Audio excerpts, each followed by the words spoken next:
আসসালামু আলাইকুম বন্ধুরা, আশা করি সবাই ভালো আছেন। ইরান হামলা চালাতে প্রস্তুত হয়ে গেছে। ইরান জাতিসংঘে চিঠি পাঠিয়েছে। দেখুন আপনার স্ক্রিনে 2 পৃষ্ঠার সেই চিঠি। ইরান আনুষ্ঠানিক ও আইনি প্রক্রিয়ায় শেষ সতর্কবার্তা দিয়েছে। ইউএনকে সতর্ক করে জানিয়েছে, যদি যুক্তরাষ্ট্র ও ইসরায়েল কোনো ধরনের পদক্ষেপ নেয়, তাহলে যুক্তরাষ্ট্রের যতগুলো ঘাঁটি আছে, আমাদের অঞ্চলে হোক বা অন্য কোনো দেশের ভেতরে হোক, সব মার্কিন ঘাঁটিকেই লক্ষ্যবস্তু করা হবে। এরপর যেন কেউ আমাদের বিরুদ্ধে অভিযোগ না তোলে। হ্যাঁ, একদম স্পষ্ট ভাষায় ইরান এই কথাই ইউএনকে জানিয়ে দিয়েছে। এখন আরেকটি গুরুত্বপূর্ণ বিষয়ে শুনুন। একদিকে ইরান সম্পূর্ণ শক্তি নিয়ে যুক্তরাষ্ট্রকে জবাব দিতে প্রস্তুত। অন্যদিকে বলা হচ্ছে ডোনাল্ড ট্রাম্পের পরিকল্পনা হলো লিমিটেড বা সীমিত হামলা, মানে বড় আকারের নয়, ছোট পরিসরে হামলা। কিন্তু এটাকে এমন বলা যাবে না যে ডোনাল্ড ট্রাম্প ভয় আছে। না, এটা কৌশলও হতে পারে, কারণ তিনি যে পরিমাণ সামরিক শক্তি মোতায়েন করেছেন তা গালফ ওয়ারেও দেখা যায়নি। এমন শক্তি মোতায়েন করা হয়েছে যেন একসঙ্গে বহু দেশের সঙ্গে যুদ্ধের প্রস্তুতি চলছে। এত ভয়ঙ্কর শক্তির মোতায়েন করে ছোট হামলা, এটা বাস্তবসম্মত নয়। যুক্তরাষ্ট্র ও ইসরায়েলের রক্তে প্রতারণা আর ধোঁকা মিশে আছে। ডোনাল্ড ট্রাম্প যখন বলছেন হামলা হবে এবং তিনি নিজেই মুখে তা নিশ্চিত করেছেন, তখন বোঝা যাচ্ছে যুদ্ধ ভয়াবহ হতে যাচ্ছে। এদিকে ইরান রাজি হয়েছে যে যুক্তরাষ্ট্রের সঙ্গে লিখিত চুক্তি দিতেও তারা প্রস্তুত। যুক্তরাষ্ট্রের উদ্বেগ, ভয় ও টেনশন দূর করতে যেসব বিষয়ে তারা সম্মত হতে পারে, যেসব জায়গায় সমঝোতা করা সম্ভব, সেগুলো লিখিত আকারে যুক্তরাষ্ট্রকে দিতে ইরান প্রস্তুত। Are you considering a limited military strike to pressure Iran into a deal? Thank you, press. Keep moving. Thank you. Are you considering a limited strike, sir? Thank you. I guess I can say I am considering. You are considering that? How seriously are you considering that, sir? Have you talked to the governor about the press? আরেকটি প্রসঙ্গ, is ও অন্যান্য সন্ত্রাসী সংগঠনের বিরুদ্ধে NATO ও আন্তর্জাতিক বাহিনীর বহু unit, বহু দেশের সেনা মধ্যপ্রাচ্যে মোতায়েন ছিল। নরওয়ের 60 জনেরও বেশি সেনা আইএসের বিরুদ্ধে যুক্তরাষ্ট্রকে সহায়তা করতে মধ্যপ্রাচ্যে অবস্থান করছিল। কিন্তু নরওয়ে যখন দেখল ইরান পুরো শক্তিতে মাঠে নেমেছে এবং ইরান ভয়ঙ্কর জবাব দিতে পারে, তখন ইরানের আতঙ্ক এমনভাবে ছড়িয়ে পড়ল যে নরওয়ে তাদের সব 60 জন সেনাকে দেশে ফিরিয়ে নিয়েছে। এছাড়া এয়ার ট্রাফিক কন্ট্রোলের মাধ্যমে আমি আপনাদের জানিয়ে দিচ্ছি, ইরান তাদের বহু এলাকার আকাশসীমা বন্ধ করে দিয়েছে। ইরান ধীরে ধীরে ধারাবাহিকভাবে নিজের এয়ার স্পেস বন্ধ করছে। আরেকটি বড় আপডেট এসে গেছে। যুক্তরাষ্ট্র ও ইসরায়েল দু দেশ মিলিয়ে একটি যৌথ পরিকল্পনা প্রস্তুত হয়ে গেছে। তারা একসঙ্গে বসে ঠিক করেছে ইরানের উপর কিভাবে হামলা করা হবে, যুক্তরাষ্ট্র কি করবে, ইসরায়েল কি করবে, কোন পদ্ধতিতে হামলা চালানো হবে যাতে ইরানের সরকার ভেঙে পড়ে। ইরানের কাছে প্রায় 2000টি ব্যালিস্টিক ক্ষেপণাস্ত্র রয়েছে, যেগুলো ইসরায়েল পর্যন্ত পৌঁছে ভয়াবহ ধ্বংসযজ্ঞ চালাতে সক্ষম। ইসরায়েলের দাবি, ইরান 2027 সালের মধ্যে এই ব্যালিস্টিক ক্ষেপণাস্ত্রের সংখ্যা বাড়িয়ে 5000 করতে চায়। এই আশঙ্কায় ইসরায়েলকে রাতে ঘুমোতে দিচ্ছে না। একজন মার্কিন এনভয় ও সিনিয়র মার্কিন নেতা নিউজ চ্যানেলে প্রকাশ্যে বলে দিয়েছেন, যদি ইরান ইউরেনিয়াম সমৃদ্ধকরণ বন্ধ না করে তাহলে কোনো চুক্তি হবে না। আর ইরান আগে স্পষ্ট করে বলেছে তারা ইউরেনিয়াম এনরিচমেন্ট বন্ধ করবে না, অর্থাৎ বিষয়টি একেবারে পরিষ্কার। এদিকে ইরানের পররাষ্ট্রমন্ত্রী ফোনে রাশিয়ার পররাষ্ট্রমন্ত্রীর সঙ্গে কথা বলেছেন। অন্যদিকে ইউরোপীয় ইউনিয়ন ইরানকে সবচেয়ে বড় ধাক্কা দিয়েছে। হ্যাঁ, ইউরোপীয় ইউনিয়ন আইআরজিসিকে সন্ত্রাসী তালিকায় অন্তর্ভুক্ত করেছে। এদিকে ভারতের সমুদ্র সীমায় ভারত বড় আকারের নৌমহড়া করতে যাচ্ছে, যেখানে একাধিক দেশ অংশ নেবে। আমি ফুটেজ দেখাচ্ছি।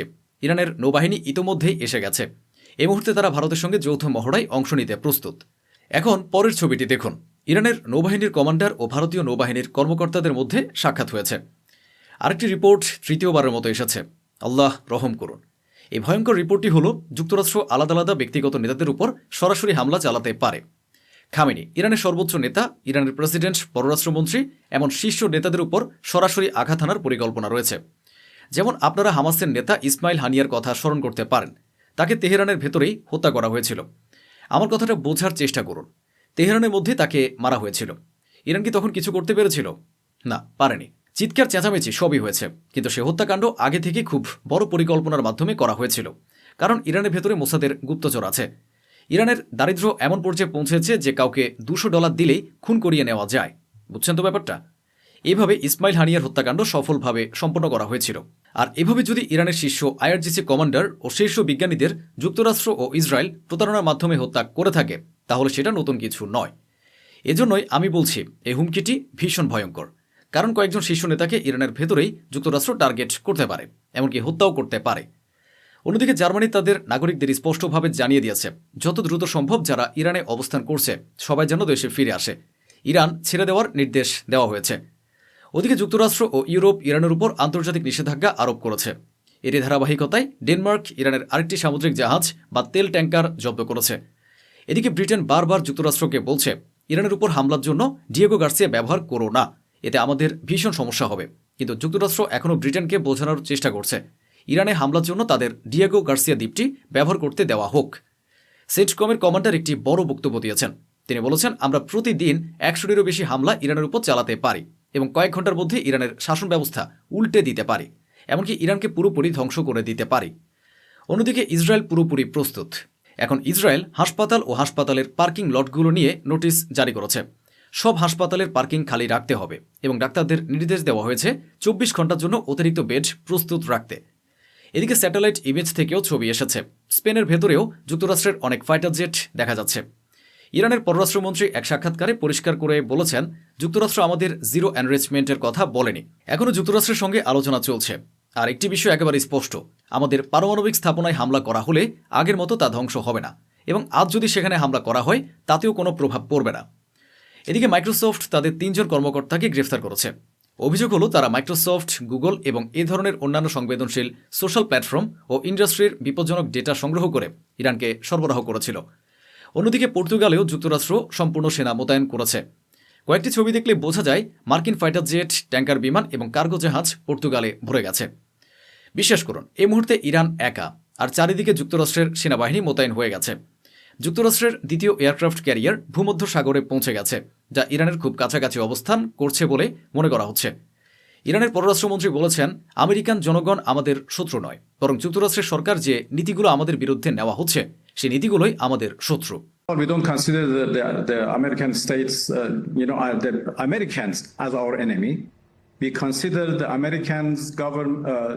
American government's policies as hostile against Iran, and when those hostilities are stopped, then we can perhaps consider having a bit different kind of relations. এসব উত্তেজনার মাঝে একটি খুব ভালো খবর এসেছে। টানা 14 বছর ধরে মিশর ও ইরানের সম্পর্ক ছিল একেবারেই খারাপ, কোনো যোগাযোগই ছিল না। কিন্তু 14 বছর পর ইরান ও মিশর তাদের সম্পর্ক উন্নত করেছে, সম্পর্ক স্বাভাবিক করেছে। আল্লাহ সুবহানাল্লাহ। বিফোর আফটার ছবি দেখাচ্ছে, এটি ইরানের একটি পারমাণবিক স্থাপনা। 12 দিনের যুদ্ধের সময় হামলায় এটি ধ্বংস হয়ে গিয়েছিল। ইরান সেটিকে আবার নতুন করে মেরামত করেছে। পাশের ছবিতে আপনারা তা স্পষ্ট দেখতে পাচ্ছেন। তো এই ছিল আজকের আয়োজন, যা স্বচ্ছভাবে আপনাদের সামনে তুলে ধরা হলো। আশা করি আমাদের এই প্রচেষ্টা আপনাদের ভালো লেগেছে। অসংখ্য ধন্যবাদ। সুস্থ থাকুন, ভালো থাকুন।